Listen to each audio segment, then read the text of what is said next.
आप देख रहे हैं इंडिया टाउन न्यूज, भारत की बात।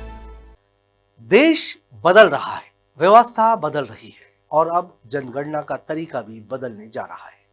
पहली बार भारत में जनगणना पूरी तरह डिजिटल मोड में होने जा रही है, जहां लोग खुद अपने परिवार की जानकारी ऑनलाइन भरेंगे। छत्तीसगढ़ में 16 अप्रैल से इस डिजिटल जनगणना की शुरुआत हो रही है और सरकार का दावा है कि राज्य की करीब 55% आबादी खुद अपना डेटा भरेगी। लेकिन बड़ा सवाल यह है कि क्या बाकी 45% लोग इस बदलाव के साथ कदम मिला पाएंगे? क्या डिजिटल जनगणना सच में आसान है या फिर ये तकनीक और भरोसे के बीच की एक बड़ी चुनौती बनने वाली है? नमस्कार, आप देख रहे हैं इंडिया टाउन न्यूज और मैं हूं आपके साथ कमर गौस। इन्हीं सवालों के साथ देखते हैं ये खास रिपोर्ट।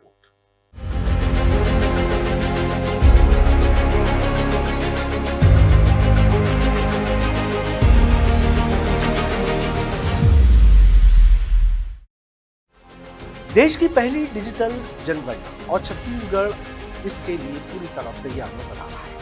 16 अप्रैल से राज्य में सेल्फ एनुमरेशन यानी खुद से जनगणना करने की प्रक्रिया शुरू है। राज्य की कुल अनुमानित आबादी 3.12 करोड़, जिसमें से करीब 1.72 करोड़ लोगों के पास इंटरनेट की सुविधा मौजूद है। यानी लगभग 55% लोग अब अपने मोबाइल या कंप्यूटर के जरिए खुद ही अपना और अपने परिवार का डेटा भर सकते। इस प्रक्रिया के तहत नागरिकों को सबसे पहले आधिकारिक पोर्टल censusindia.government.in पर जाकर रजिस्ट्रेशन करना होगा।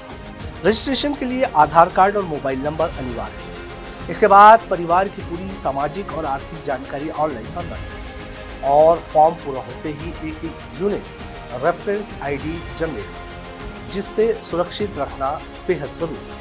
ये यूनिक ID आगे बेहद अहम भूमिका निभाएगी, क्योंकि 1 मई से 30 मई तक प्रगणक यानी कि सरकारी कर्मचारी घर घर जाकर इसी ID के आधार पर डेटा का सत्यापन करेंगे। यानी आपने खुद डेटा भरा है तो भी अंतिम पुष्टि सरकारी स्तर पर ही होगी। लेकिन इस डिजिटल बदलाव के बीच एक बड़ी हकीकत भी सामने आई। राज्य के करीब 45% लोग अब भी इंटरनेट और स्मार्टफोन की पहुंच से दूर हैं। ग्रामीण इलाकों में स्थिति और भी चौंकाने, जहां 40% से ज्यादा आबादी आज भी नेटवर्क कवरेज से बाहर है। Telecom regulatory authority of India यानी कि RTAI की रिपोर्ट के मुताबिक छत्तीसगढ़ में मोबाइल यूजर्स की संख्या जरूर तेजी से बढ़ रही है। MPCG सर्कल में करीब 91.55% मोबाइल यूजर सक्रिय है, लेकिन इंटरनेट की उपलब्धता और डिजिटल साक्षरता अब भी एक बड़ी चुनौती बनी है। यही वजह है कि जहां शहरी इलाकों में सेल्फ सर्वे का प्रतिशत 70% तक पहुंचने की उम्मीद है, वहीं बस्तर और सरगुजा जैसे दूरस्थ क्षेत्रों में ये आंकड़ा काफी कम रह सकता है। लेकिन डिजिटल जनगणना को लेकर लोगों के मन में कई सवाल भी है। क्या अगर गलती से गलत डेटा भर गया तो उसे सुधारा जा सकेगा? क्या उनकी व्यक्तिगत और संपत्ति से जुड़ी जानकारी सुरक्षित रहेगी? और कहीं इस डेटा का असर सरकारी योजनाओं के लाभ पर तो नहीं पड़ेगा।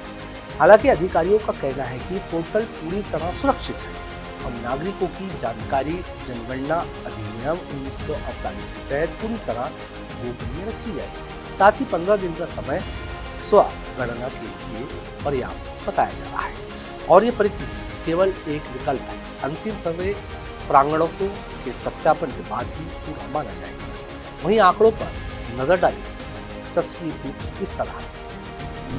छत्तीसगढ़ की आबादी 3.12 crore, internet users 1.72 crore, mobile SIM 2.08 crore, self survey संभावित 55%, ऑफलाइन निर्भर 45%, ग्रामीण नेटवर्क गैर 40%। ये आंकड़े साफ बताते हैं कि डिजिटल इंडिया की राह पर बढ़ते हुए भी एक बड़ा हिस्सा अब भी डिजिटल सुविधाओं से दूर है।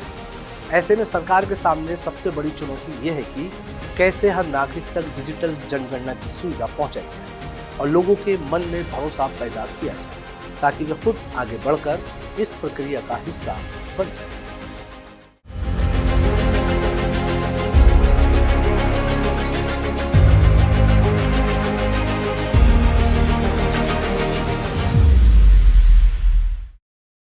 तो डिजिटल जनगणना एक नई शुरुआत, एक नई व्यवस्था, लेकिन इसके साथ जुड़ी है कई चुनौतियां भी। एक तरफ जहां तकनीक से काम आसान और तेज होगा, वहीं दूसरी तरफ डिजिटल गैप और लोगों की आकांक्षाएं इस प्रक्रिया की राह में बाधा बन सकती है।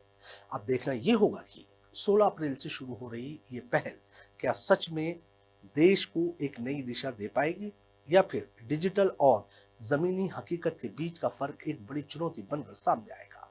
फिलहाल के लिए बस इतना ही। अब मुझे दीजिए इजाजत और आप देखते रहिए इंडिया टाउन न्यूज भारत की बात। नमस्कार। आप देख रहे हैं इंडिया टाउन न्यूज भारत की बात।